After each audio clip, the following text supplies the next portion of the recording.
손바뀜이 일어날 것이다.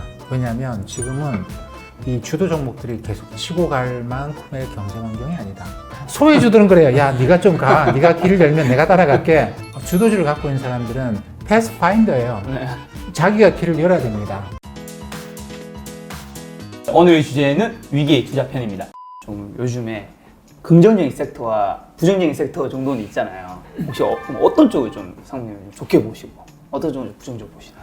제가 2주 전에 쓴 리포트가 있으면 저는 매주 화요일 날 아침에 리포트를 내는데 네. 뭐 길지 않아요. 그냥 2페이지입니다. 앞뒤로 프린트하면 딱 A4 한 장 나오는 보통 이제 차트를 한 4개 내서 그런 리포트를 화요일 날 아침에 내는데 저희 하나투자증권 네이버에 이제 공식 블로그에 찾아가 보시면 거기 PDF 파일로 다 올라와요. 그 리포트에 제가 2주 전에 쓴 내용이 뭐냐면 손바뀜이라는 내용이거든요. 손바뀜. 예, 그때까지만 하더라도 뭐 언택트 종목들만 많이 올랐지 사실 네. 기계나 조선이나 자동차 뭐 그다음에 이제 대표적으로 많이 손실이 많이 났던 항공, 그다음에 은행 이런 종목들은 못 올라가고 있었거든요. 바닥에서 잠깐 올라가고 이렇게 옆으로 헤매고 있었어요. 그다음에 신흥국들 대부분 다 옆으로 헤매고 있었고 브라질 뭐 엄청난 거의 50% 가까이 떨어지고 네. 뭐 10% 20%밖에 못 올라가고 있었는데 네. 그 2주 전에 제가 쓴 리포트의 내용이 그겁니다. 손바뀜이 일어날 것이다. 왜냐하면 지금은 이 주도 종목들이 계속 치고 갈 만큼의 경제 환경이 아니다.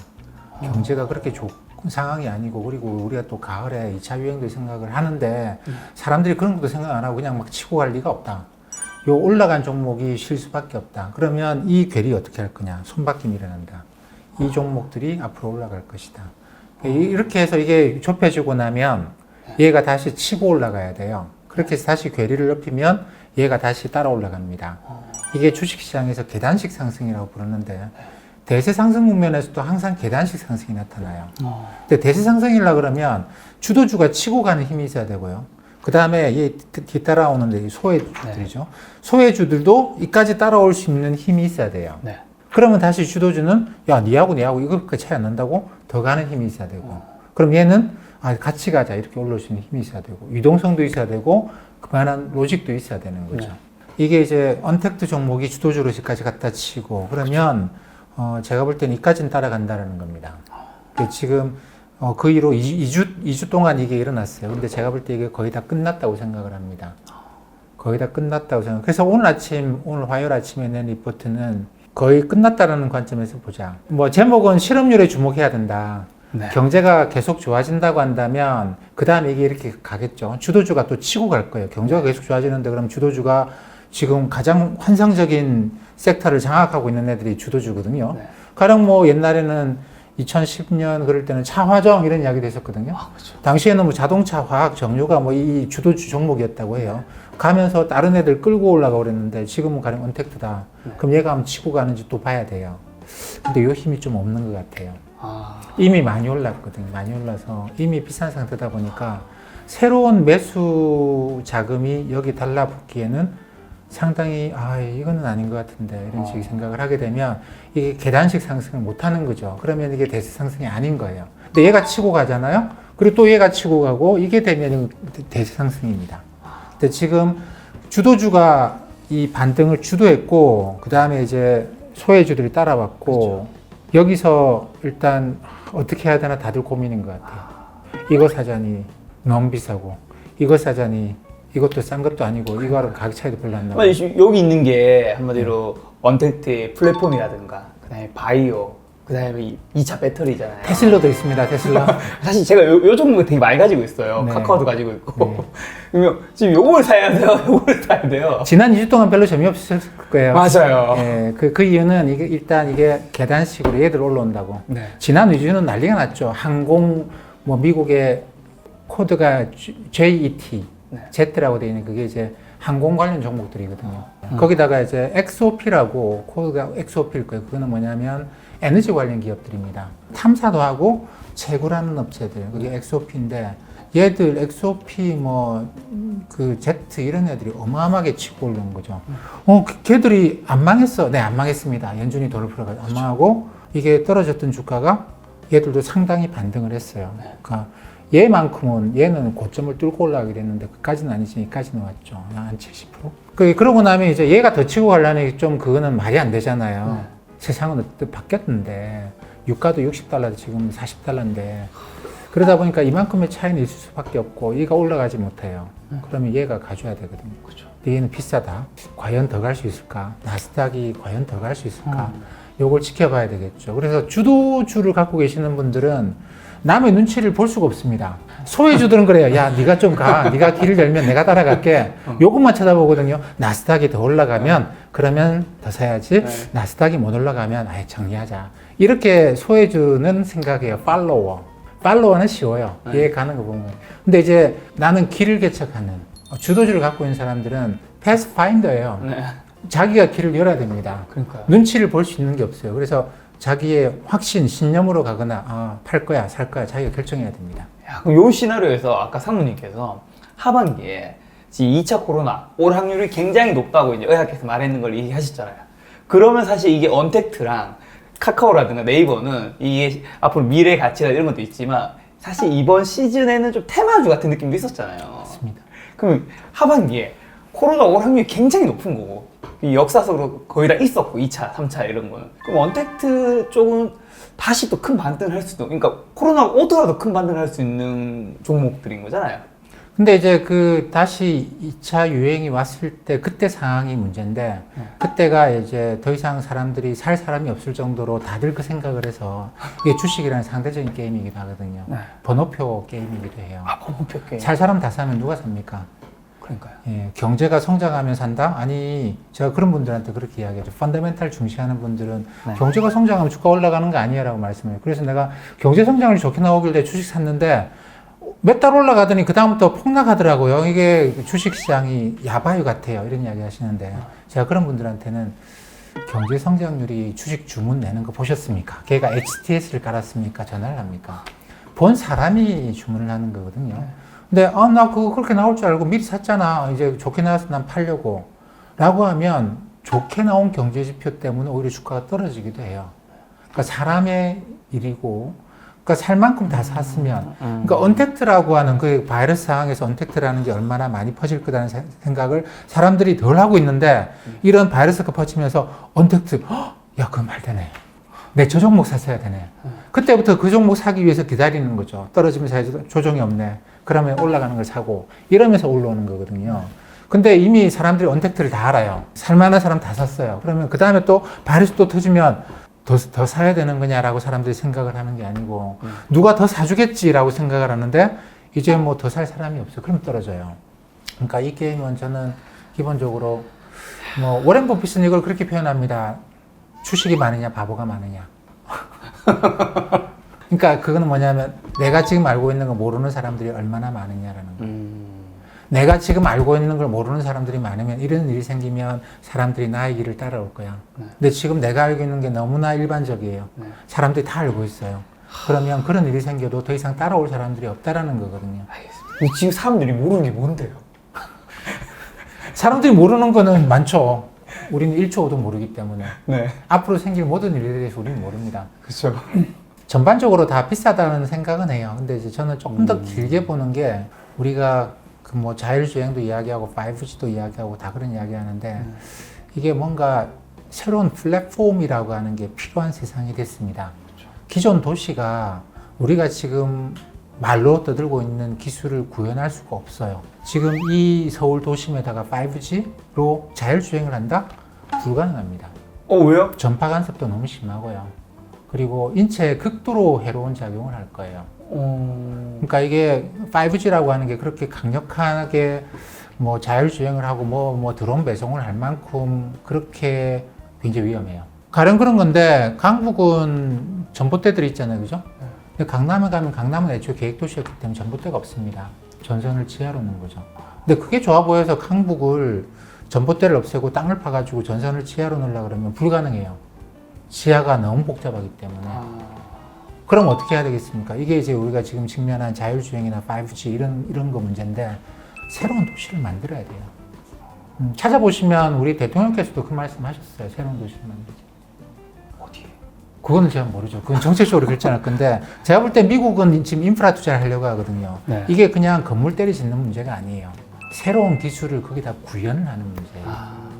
그 전에 드론 배송이나 뭐 자율주행 이거는 자율주행 물론 외곽에서는 사람들 안 다니는 데서는 잘 됩니다. 근데 여기 들어오면 전파 간섭이 너무 심해요. 저 예전에 그런 자료 본 것 같아요. 실리콘밸리에서도 이 자율주행이 되는 조그마한 동네를 만들어서 그 안에서 연습을 한다고 하더라고요. 맞아요. 그렇게 해야 되는 거고 이게 도심에 들어와서는 이게 간섭이 너무 많아요. 드론 여기 도심에 띄운다고 생각을 해보시죠. 얘가 중간에 신호 잃겠죠.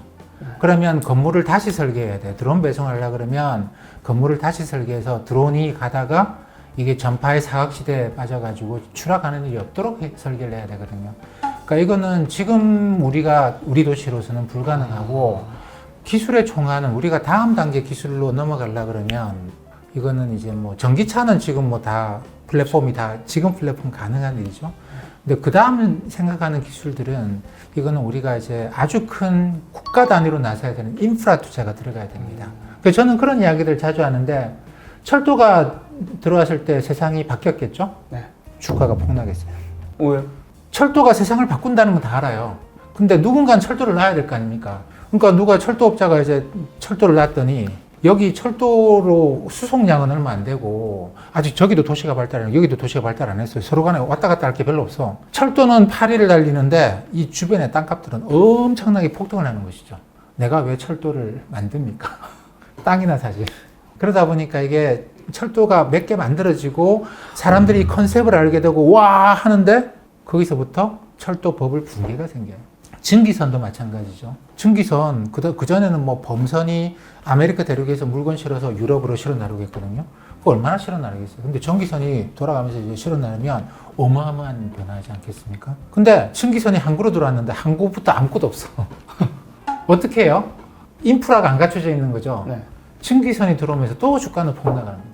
증기선이 세상을 바꿀 거라고 철도 다 박살나고, 그 다음에 이제 내륙에 증기선 들어오기 전까지는 강을 통한 내륙에 그 교통이 되게 많았거든요. 근데 이게 이제 철도와 증기선으로 대체되는 과정에서 그런 일이 생겼죠. 자동차.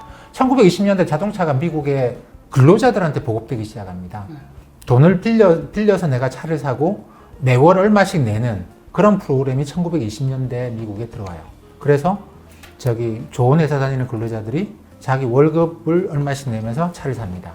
세상이 바뀌었겠죠. 주가가 대폭락을 한 게 1929년 대공황이에요. 자동차가 퍼지면서. 자동차는 만들었는데 도로는 누가 만드나요? 도로를 누가 만들어야 될 거 아닙니까? 저까지 왔다 갔다 하고 좋겠는데 저까지 도로를 아무도 안 만들어요.